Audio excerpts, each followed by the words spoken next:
Right, thanks for coming back.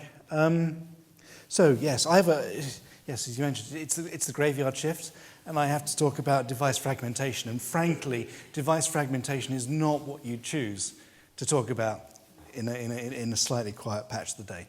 It's a slightly dry subject, but I'll do my best. Writing once, running everywhere. It was hinted at this morning. James hinted at, well, he didn't hint at it, he put a big 375 million number up. Device fragmentation is just a huge issue in mobile application development. So I'm hoping to explore some aspects of that today. And I meant to make this interactive as well, so feel free to put a hand up and ask a question as I go through, and if that means it takes a very long time to do the presentation, that's fine. So please just interject whenever that makes sense, or whenever you want.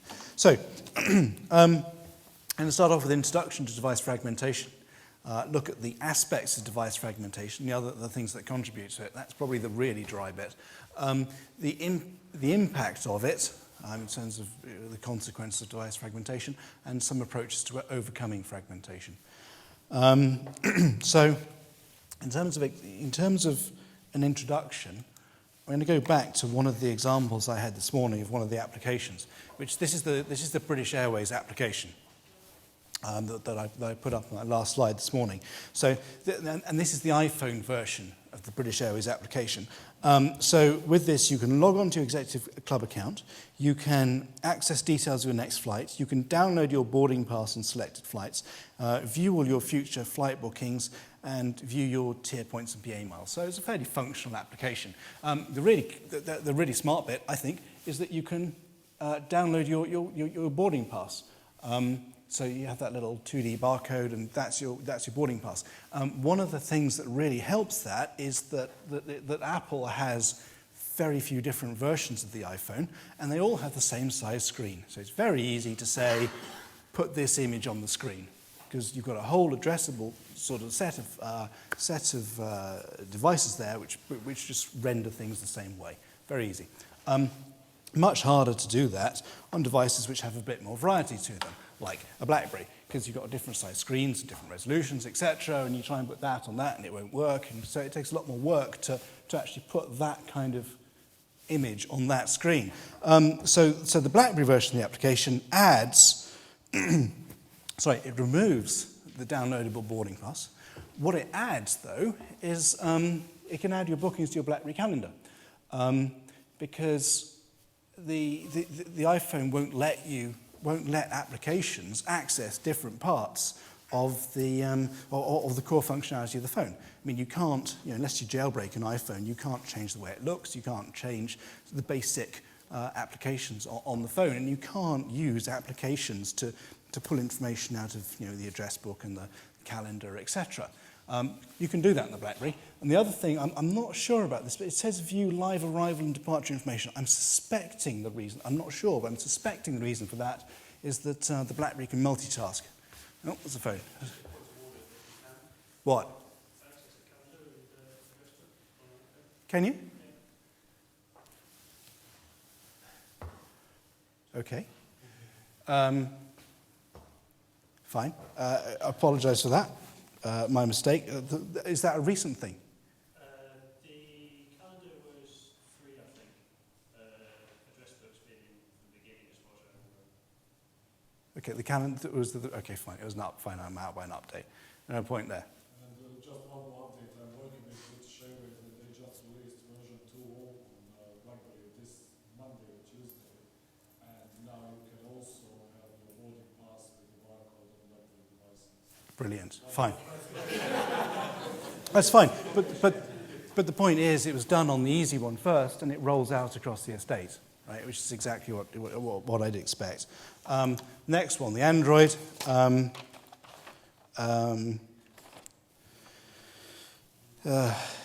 Adding bookings to the calendar, we now know that can happen, and there's a web version which is basically the same. The point I'm making is that there's a whole different bunch of considerations on different phones, and you've got to build an application and consider those different restrictions, and each one of them takes time and investment.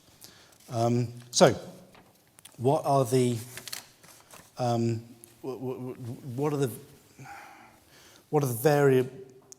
aspects of device fragmentation?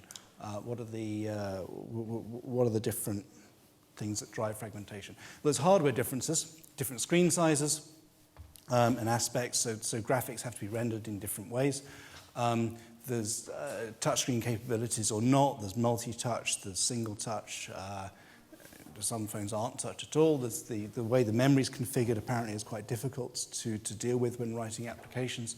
There's additional hardware capabilities. You know, some phones have a GPS or an accelerometer and some don't, etc. So if you're writing a say jump tap or something which depends on the accelerometer and moving the phone, porting that to a phone without an accelerometer is quite difficult. I mean, it can be done, and I tried it on a phone without an accelerometer. It kind of works, but frankly, a lot of the game has gone in that. There's different software differences. There's the different platforms, the Android versus iPhone versus Symbian versus everything else. There's the software versions, which is the different SKUs of the core code. So there's 4 or 5 different versions of Android, 5 or 6 different versions of Android, multiple versions of Symbian, etc. There's the customization that the vendors, so a manufacturer would make a handset, there would be a vendor or a mobile operator would issue that to their customers, and they'd put their own software on there and their own updates and their own overlays in terms of user interfaces, etc., and their own requirements and stipulations, and some, for instance, might turn off Wi-Fi functionality. Others might be happy to leave Wi-Fi functionality in place. API standards for the phone. Network aspects of fragmentation, so restrictions that some carriers place on their networks. So some won't let you access, for instance, 3 won't let you access an off-network SMTP server. If your application relies on that, it won't work on their network. Network APIs, in terms of getting information out of the network and billing, etc. And of course, user aspects, different languages, phones which work in different languages, and of course, your application has to be written in different languages for different people. So there's a huge array of things which just contributes to device fragmentation. This is from a company called, or an organization called Android Fragmentation. And this is just an illustration of the range of Android devices. And this is out of date a bit now. This is probably June, I think this was dated. So, device launches per OEM. So each one of these slices here is a manufacturer of an Android device. These are different screen sizes, ranging from 2.8 inches up to 4.1, I think. Although why 4.1's after 4.3, I don't know. Versions of Android, that will have changed, of course, quite a lot now. And resolution of screens, etc. So a very different state of devices. One of the things Android has been quite careful about, though, is that the Android programming language is kind of almost almost an abstractionless. It's almost an environment which you can. It's almost an environment within which you can write codes, and they very carefully manage the interfaces to other aspects of the phone, like the calendar and other functionality. So that fragmentation doesn't impact Android so much. The thing that does, or one of the things that is starting to impact Android, and probably will impact Android more, and in fact impacts all the OS, is fragmentation. So apart from iPhone, of course. So multiple operators have their own storefronts. So it's a fragmentation of user experience. It's not a fragmentation of the software and writing the software as much as a fragmentation of user experience. So if I want a particular Android application which only happens to be in Orange's Apple Store, or more likely a customer, a friend of mine has this application which happens to be in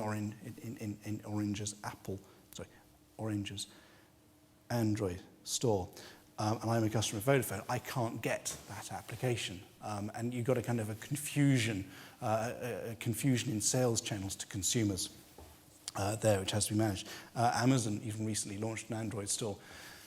So the consumer experience is getting unpredictable, except, of course, for Apple, who've kept a very tight grip on this. So in managing pricing across those channels is quite difficult. And of course, I mean, I've heard situations where to upload an application to some mobile network operator stores, because of the requirements that they have put in place on the applications in their store and on the graphics which those applications use, that there has to be like 10 different versions with different renderings of the graphics, all sort of encapsulated, all part of this one submission to the store, just to update an application, which is an awful lot of work.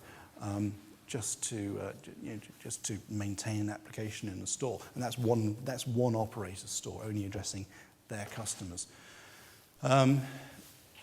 This is something, and building one big version that covers all possibilities of requirements for an updated version can overcome smartphone resources. I was talking to the CEO of a games company a couple of weeks ago. He did a new version of an application. Quite a popular game. There was an update, and he put all the different versions and all the different renderings, the different graphics, etc. He needed into one set of code. Issued that, and it basically overwhelmed the memory of quite a number of phones that he was targeting. It was just too big to handle on these devices. So some real problems.